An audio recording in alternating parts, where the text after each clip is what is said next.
Hello दोस्तों, welcome to education libraries. तो आज हम बात करेंगे आज हम इस वीडियो में बात करेंगे परसेंटेज के बारे में। तो चलिए वीडियो को शुरू करते हैं। जैसे कि यहाँ पहला क्वेश्चन दिया हुआ है, सोनू ने मोनू से 10% अधिक निवेश किया तथा मोनू ने रघु से 10% कम निवेश किया। यदि तीनों ने कुल 5,780 रुपया निवेश किया तो रघु ने कितना धन निवेश किया। तो यहाँ पे सबसे पहले लिखेंगे सोनू और अगला क्या है मोनू, सॉरी मोना। उसके बाद तीसरा व्यक्ति जो है वो रघु है। तो यहाँ बोला है कि सोनू ने मोना से 10% अधिक निवेश किया और मोना ने क्या किया, रघु से 10% अधिक निवेश किया। तो यहाँ पे रघु को हम 100% अगर मान लें तो रघु से 10% अधिक निवेश कौन किया, मोना। तो इसका जो होगा यहाँ पे क्या है 10% कम निवेश किया तो यहाँ पे होगा 90। 100 में 10% अगर कम निवेश किया तो यहाँ पे होगा 90। ठीक है। उसके बाद आगे बोला कि सोनू ने मोना से 10% अधिक निवेश किया तो मोना को कितना है 90। इसका अगर हम 110% निकालें तो कितना होगा 99। इसका मतलब कि 99 रुपया सोनू ने मोना से 9 रुपया यहाँ से निवेश किया। ठीक है, सोनू ने कितना निवेश किया 99 रुपया, मोना ने 90 रुपया और रघु ने 100 रुपया। तो यहाँ पे आगे क्या बोला कि कुल यदि तीनों ने कुल 5,780 रुपया निवेश किए हों तो रघु कितने धन निवेश किया। तो तीनों मिला के, तो यहाँ तीनों को जोड़ेंगे, तीनों को रेशियो को जोड़ेंगे, कितना होगा 190 और 99। 190 और 99 कितना होगा 9, 18 का 8 हाथों बचा 1, 289। तो 289 इजिकल टू कितना दिया हुआ 5,780। तो हम एक बराबर निकालेंगे तो यहाँ पे होगा 5,780 बाय 289। इसको काटेंगे तो कितना में कटेगा 2 में कटेगा। तो यहाँ पे कितना 20। अब यहाँ पे 20 हो गया, एक बराबर कितना निकला 20। अब यहाँ पे रघु ने कितना धन निवेश किया था, रघु का जो रेशियो कितना है 100। तो यहाँ पे जो होगा आंसर हमारा होगा, इसको यहाँ पे गुना करेंगे 100 से 20 को, कितना होगा 2000। तो यहाँ पे देख सकते हैं जैसे कि रघु ने कितना धन निवेश किया था 2000, जो कि ऑप्शन बी में दिया हुआ है। तो आइए दोस्तों अगला क्वेश्चन देखते हैं। यहाँ पे क्या लिखा हुआ है कि किसी जनपद की जनसंख्या 8,500 है। ठीक है, किसी जनपद की जनसंख्या कितनी है 8,500। इसमें प्रथम वर्ष कितना का वृद्धि होता है 20% का वृद्धि होता है तथा द्वितीय वर्ष 25% की वृद्धि होती है। तो 2 वर्ष के बाद इसकी जनसंख्या क्या होगी।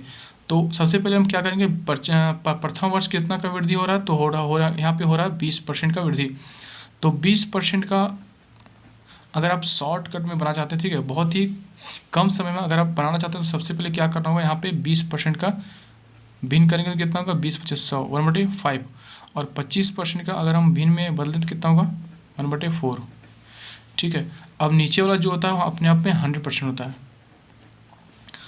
ठीक है, उसके बाद ऊपर जो होता है वो बढ़ा हुआ होता है या फिर घटा हुआ होता है, वो क्वेश्चन के अनुसार होता है। ठीक है, तो यहाँ पे जैसे बोला है वृद्धि हो रहा है तो 5 पे 1 का वृद्धि हो रहा है तो कितना होगा 5 से 6, जो कि ये हुआ प्रथम साल। इसका मतलब पहला साल, पहला वर्ष। उसके बाद दूसरा वर्ष क्या हो रहा है कि 25% का वृद्धि हो रहा है। इसका मतलब नीचे जो है 4 से 1 का वृद्धि हुआ, इसका मतलब 4 से जो हुआ 5 हुआ, ये हुआ दूसरा साल।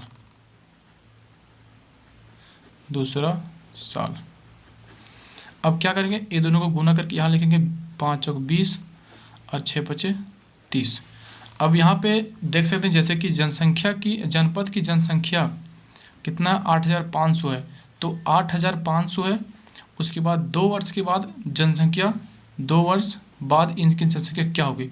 तो ये जो है ये 2 वर्ष पहले का रेशियो और ये जो है 2 वर्ष के बाद के रेशियो है। तो पहले का रेशियो कितना दिया हुआ है 20। तो 20 = 8,500 यहाँ पे हम लिख सकते हैं।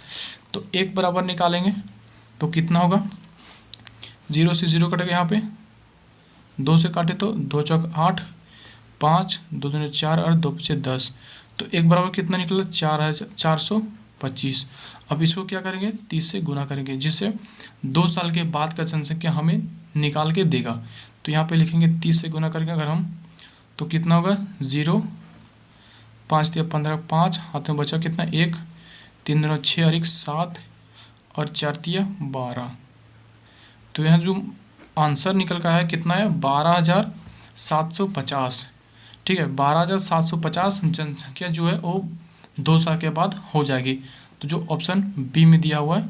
तो आइए दोस्तों अगला क्वेश्चन देखते हैं यहाँ पे क्या लिखा हुआ है कि एक मकान का मूल्य कितना है 5 लाख है तथा इसके मूल्य में 10% प्रतिवर्ष कमी आती है, तो कितने वर्ष में इसका मूल्य 3,64,500 हो जाएगी।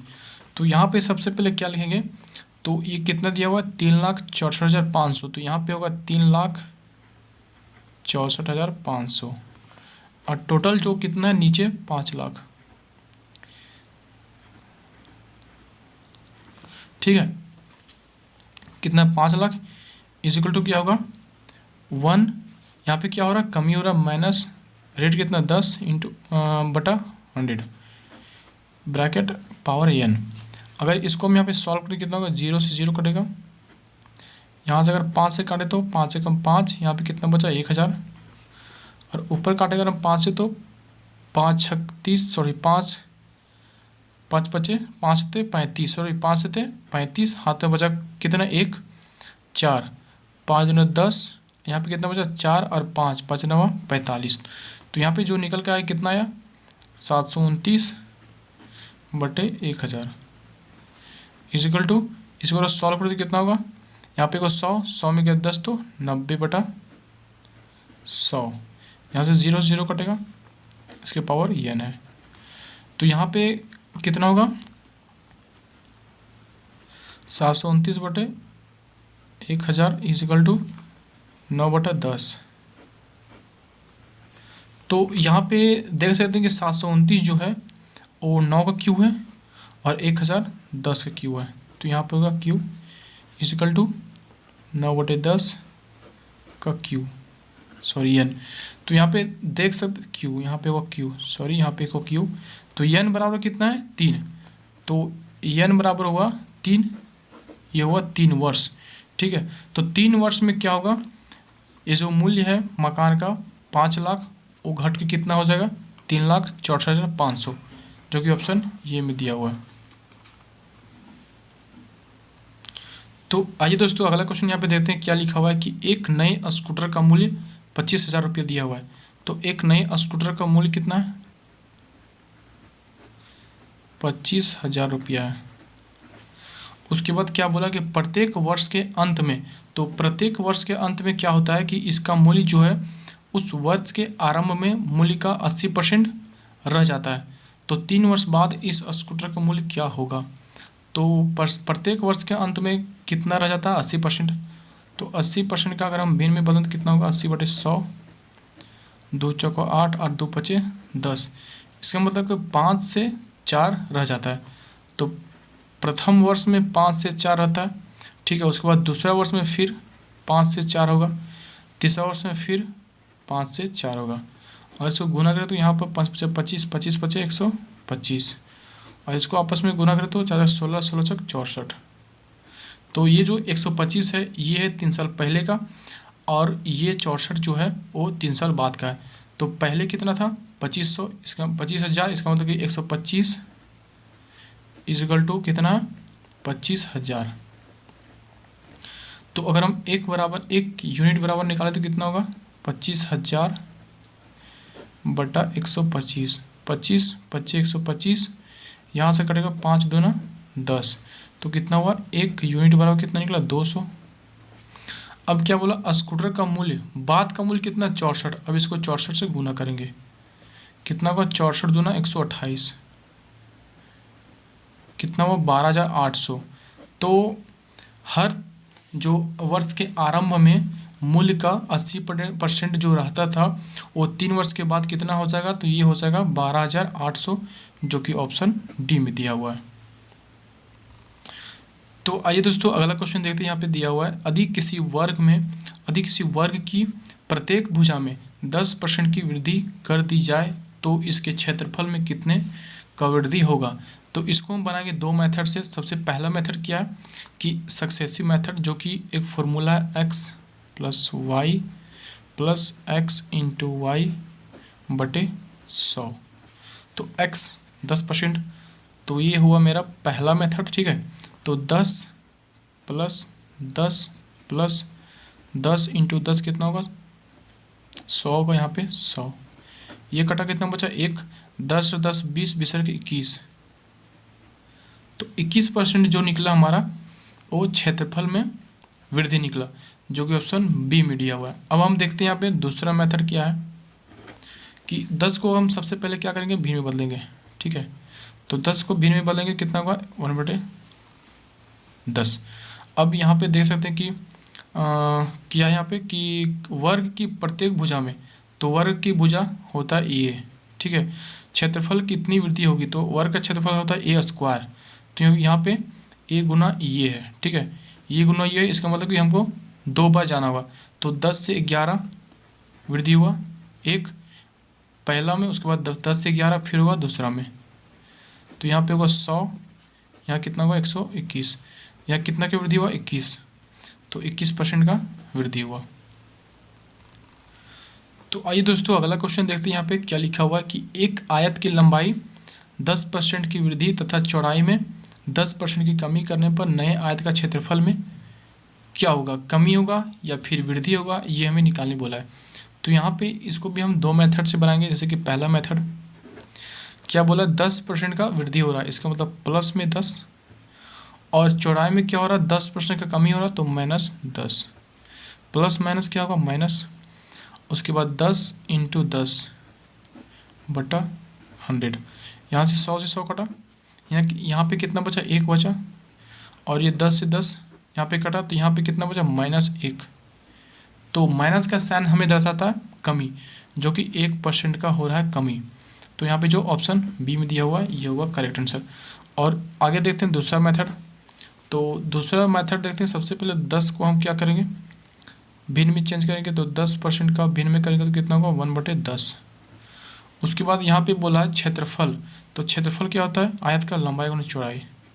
तो एक बार हम लंबाई में वृद्धि करते हैं तो 10 से क्या होगा 11, उसके बाद एक बार चौड़ाई में कमी करेंगे तो 10 से कितना होगा 9, तो 10 × 100 11 × 9 99। तो यहाँ पे साफ देख सकते हैं कि 1% का क्या हो रहा है कमी हो रहा है, ठीक है, जो कि ऑप्शन बी में दिया हुआ है। तो आइए दोस्तों अगला क्वेश्चन देखते हैं। यहाँ पे क्या लिखा हुआ है कि एक आयत की लंबाई में 60% वृद्धि करने पर उसकी चौड़ाई कितने प्रतिशत कम करनी होगी जिससे इसका क्षेत्रफल पूर्ववत रहे, ठीक है। तो यहाँ पे क्या करेंगे, तो 60% का वृद्धि हो रहा है, तो यहाँ पे सबसे पहले लिखेंगे 100 से कितना बढ़ रहा है 160, तो यहाँ 0 से 0 कटा, 2 × 5 = 10 और 2 × 8 = 16। तो यहाँ पे देख सकते हैं कि 5 से कितना हो जा रहा है 8 हो जा रहा है, तो हमें 5 में जाना तो कितना का कमी करना होगा -3 का कमी करना होगा, ठीक है। -3 इसका मतलब कि 3 का कमी करना होगा। कहाँ से कर रहे हैं हम 8 से, ठीक है। तो 8 × 100, तो यहाँ पे कटेगा 4 दूना 8 और 4 से 25, 25 तिया 75 होगा बटे 2। तो इसको अगर हम काटे तो कितना होगा 37.5%, जो कि ऑप्शन ये में दिया हुआ है। तो चलिए दोस्तों वीडियो को यहीं समाप्त करते हैं। अगर वीडियो आपको अच्छा लगा तो वीडियो को लाइक कीजिए और चैनल को सब्सक्राइब कीजिए। चलिए मिलते हैं अगले